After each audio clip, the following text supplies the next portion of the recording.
right. First of all, I want to just thank everybody for your patience. As you all know, we've had an officer-involved shooting tonight. The officer involved is actually a sergeant, we'll talk about in a little bit, but he's actually succumbed to his wounds, and Mayor Turner will make a statement, and then I will walk through the community through our incident. Thank you, Chief Acevedo, and certainly tonight, Councilmember Brenda Stardick is also here, who is the chairperson of Public Safety and Homeland Security for the City Council. Let me just say that this is a tough evening, and we certainly want to. Well, let me just say, every single day, our police officers show up. They come to work. They go to work, leave their homes, not knowing what they're going to face on any given day. And Sergeant Christopher Brewster did that today. Left his home, came to work, was doing his job, and there was a domestic situation, and I'll let Chief Acevedo speak more specifically to that he responded to. And in doing his job, he was fatally injured. And even with all of that, he was still providing information to HPD that caused the apprehension of the person who shot him. I want to be very mindful of the service that Sergeant Christopher Brewster gave to the city of Houston. Just 9 months ago, he was promoted to sergeant. He performed his job extremely well in an exemplary fashion, and today, and in days to come, years to come, we will honor him as a hero in the city of Houston for the work that he performed on behalf of everybody in the city of Houston. I want us to pray for his wife. I want us to pray for his wife. I want us to pray for his parents and his siblings and all of his relatives, because they need us now and in days to come. As Councilmember Brenda Stardick said, tomorrow, for most of us, our lives will go on. But this family has been forever changed. So I'm asking the people in the city of Houston to lift up Sergeant Christopher Brewster's family, lift up his wife, lift up his parents, lift up his siblings, and let's give them the support that they will need for years to come. And then I want to ask that we lift up HPD. Every single police officer is hurting in our city. And this is a family. It's a very close-knit family.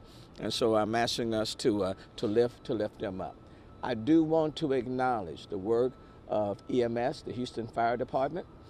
They responded very quickly to the needs of Sergeant Brewster, and they did a superb job. They did every conceivable thing to try to keep him alive. And I want to acknowledge them for what they did, for the way they responded, and to say thank you. Let me just say for our city, this is a tough moment. This is a tough moment, for our city. And I'm simply going to ask us now to do everything we can to come together even more so. This is a good time for prayer, and I'm going to ask that you pray for the family, for HPD, and pray for the city as a whole. I want to acknowledge the fact that the governor has called and offering his condolences for the family and his support, and certainly appreciate and want to thank him for his call for this evening. Having said all of that, this will be tough for this week and weeks to come, but we are a family. We are a family that pull together in these moments, and that's exactly what we will do now. But I want to remember, and certainly want to pray tonight when I go to bed and in days to come for the family of Sergeant Christopher Brewster. Chief. Thank you, Mayor and Council Member. And I want to acknowledge Chief Pena and his team that are here. Joe Gamaldi just got here from Washington, where he was in a meeting, and his vice president's obviously our executive team that's here. But what I'm going to do is I'm going to walk everyone through what happened tonight, and then we'll open up the questions. But at 5:47 p.m., we received a call from a female victim who advised that her boyfriend was assaulting her and he was armed with 2 firearms. The call for service and response was immediately dispatched, and at 5:51, within 4 minutes of the call, members of the Houston Police Department East Side Patrol Division arrived in the 7400 block of Avenue I. That was at 5:51 p.m. They broadcast that the victim and the suspect were not at the location. At 5:52 p.m., Sergeant Christopher Brewster, who was the patrol sergeant in that area, spotted a suspect and the victim walking in the 7400 block of Avenue L. L as in Lincoln. Upon spotting them down the street, he moved down to contact the suspect and the victim. When he exited his patrol vehicle, he immediately came under fire from a solo male Hispanic suspect. The suspect fired multiple rounds at our sergeant, striking him multiple times, and he fell to the ground. The suspect immediately fled on foot, and keep in mind, this was not a traffic stop. They were on foot when Sergeant Brewster spotted them in the 7400 block of L Lincoln Street. L is in Lincoln. At 5:54, Sergeant Brewster advises he had been shot, and although he was mortally wounded, he had the presence of mind to draw his pistol out of his holster to protect himself in case a suspect came up, and he also had the presence of mind and that courage to put out and broadcast suspect information that was critical for the responding units. He put out the suspect's description, including his clothing description. Backup units arrived within seconds, and they put out that the suspect was actually jumping fences. At 5:56, a citywide officer needs assistance call went out, and we immediately started moving resources into the area to saturate the area for a what we call containment, very widespread containment, which was key. Canine and air resources arrived quickly, and that was key. 5:56, we put out that officer down ONA, and at 5:58, within 2 minutes, HFD arrived on scene. At 1800 hours, 6 p.m., we began CPR. Members of our department, patrol officers started CPR, and then HFD took over. At 6:03 p.m., Sergeant Brewster was placed into the ambulance, and the trip to the hospital began. Sadly, despite the valiant efforts of his shiftmates that performed CPR, HFD, our nurses, our trauma docs here, they did everything humanly possible. Unfortunately, he was pronounced deceased at 6:29 p.m. Again, our deceased officer is Sergeant Chris, C-H-R-I-S, Brewster, B-R-E-W-S-T-E-R. He came out of the department as a member of Cadet Class 209, graduating from the Academy on November 1st, 2010. He's actually born in August of 1987, and I remember vividly promoting him, when we promoted him with his family, watching him get his badge and pinning his sergeant's badge, and the pride and just the conversation we had on that stage on February 9th, 2019, he was promoted to sergeant. He leaves behind his wife, his parents, and his sisters. The wife and parents, and at least one of the sisters one or two of the sisters are here. They are being supported by obviously the extended Houston Police Department family, and our chaplains are here, the hospital's chaplain are here, but we're all here for them. The suspect involved in this crime, in this murder, in this capital murder, the suspect's name is Arturo, A-R-T-U-R-O, Solis, S-O-L-I-S. He's Male Hispanic, 25 years of age, with the date of birth of February 15th, 1994. He does have a criminal history, including an assault causing bodily injury, family member, in August of 2015.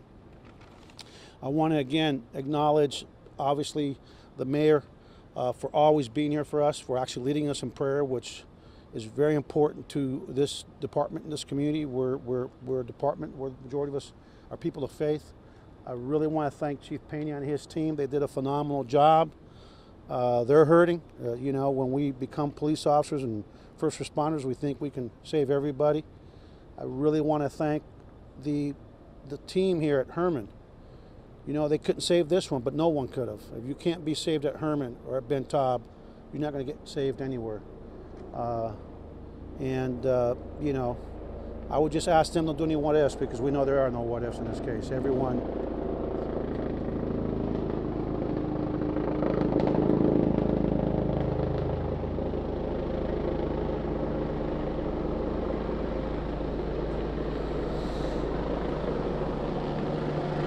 Just give it a minute.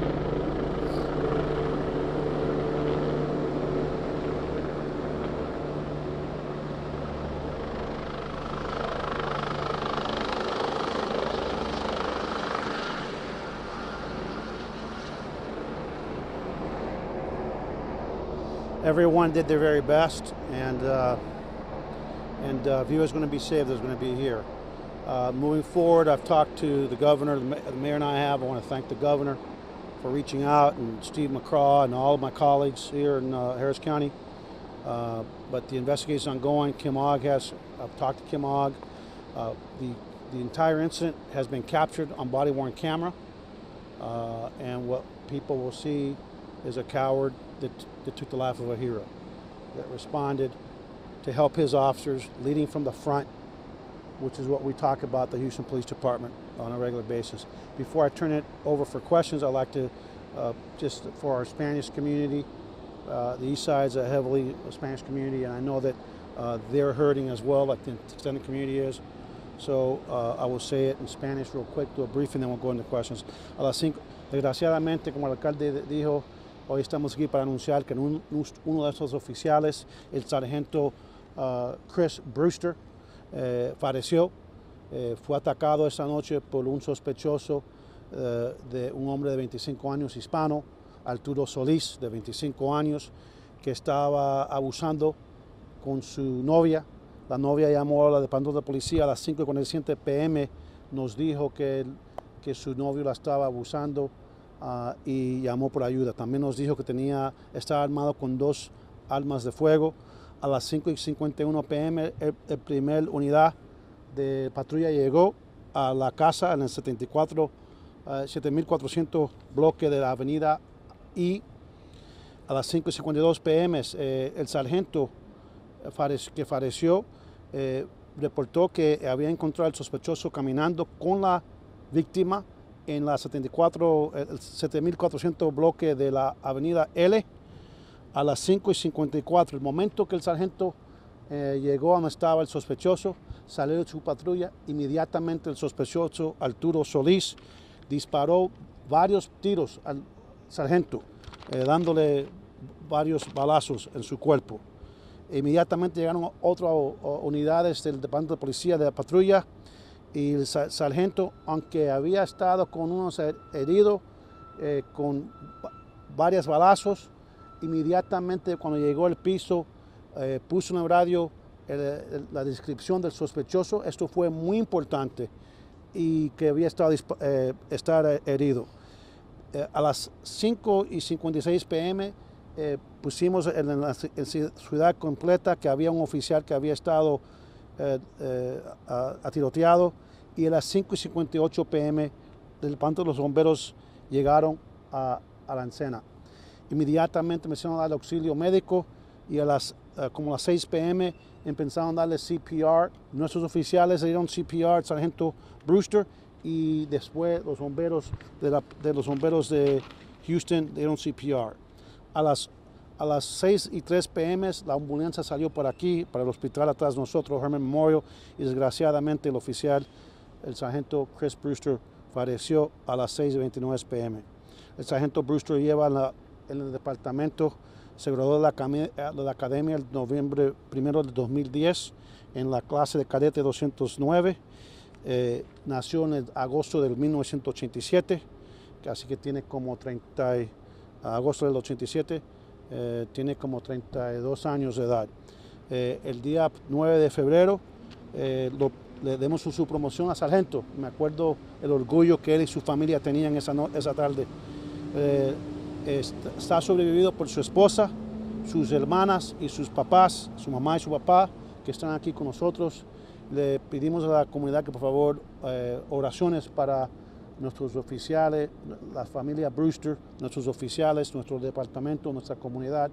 Y quiero darle las gracias a mi colega, el jefe Peña y sus bomberos que hicieron un gran esfuerzo, y las enfermeras y los médicos aquí, y al fin al alcalde Turner y la consejera que está aquí también por su apoyo.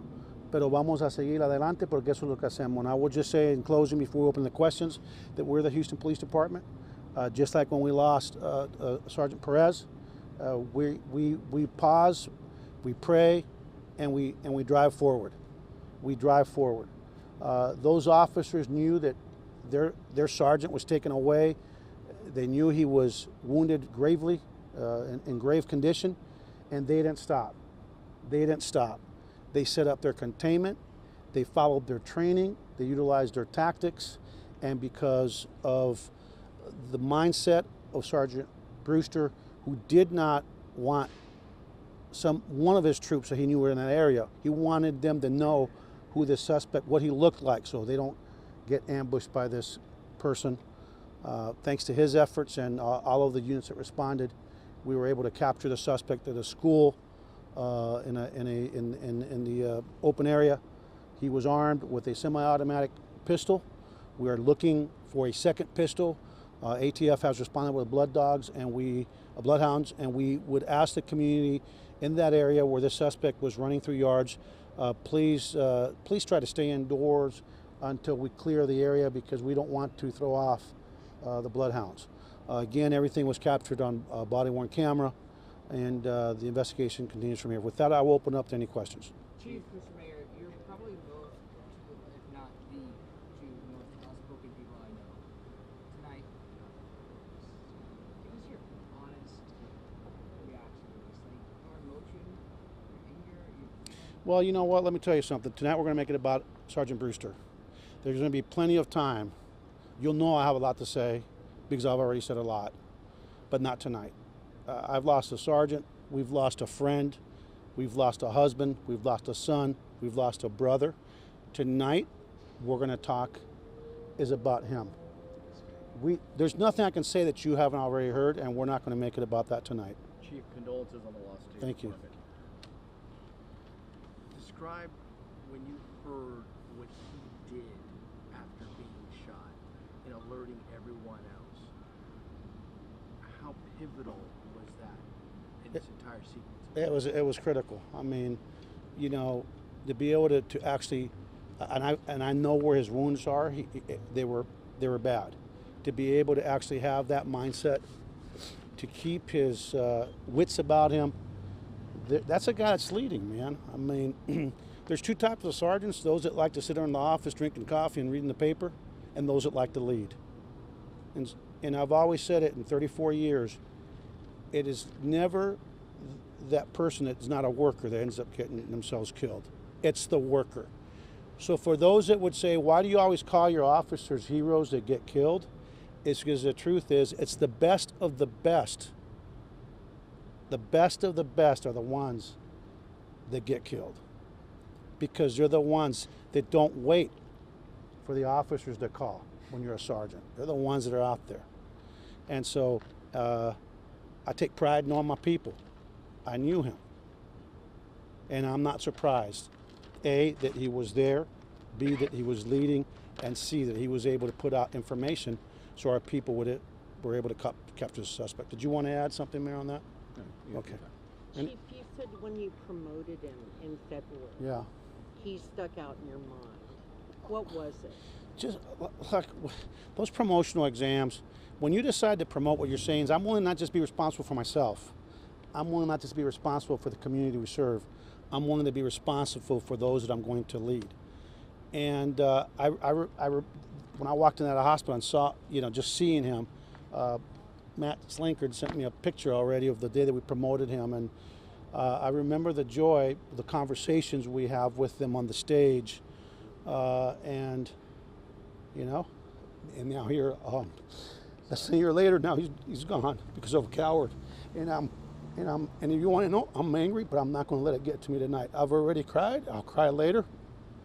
But when you're getting ready to go to dinner with your wife, that's why I'm not shaving, and your son, and you get that call, you get a little angry. So, but we'll get there. We'll tell you a story. Look, now what we need to do is pray for his family, pray for the department. We've taken the East Side troops that were out there tonight. We've pulled them offline. From here, we're going to go escort him to the medical examiner's office, and then from there, we're going to go meet with the rest of his East Side family. But they're offline. I want to thank Sheriff Gonzalez and Ted Heap and others that have called offering resources. But now we move to the accountability piece, and the healing starts today. Let's get one more. Did he have any What type can you of? say about the officers who helped capture the suspect after this? Here's a guy that shot and killed a police sergeant, just cold-blooded. The only thing the sergeant did was get out of the police car to help somebody. And for those that would always only focus on when we get it wrong, this suspect was taken to custody without a scratch on him. He's a person of color. And the reason he was taken to custody without a scratch on him is that he obviously did what he was supposed to do, which is obey the commands of the officers that were discharging their lawful duties in this case.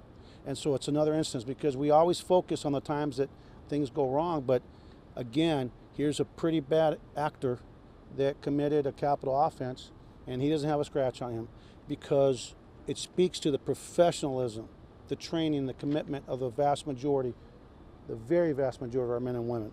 We don't get it right 100% of the time, but I would not trade this work group for any other work group in the country.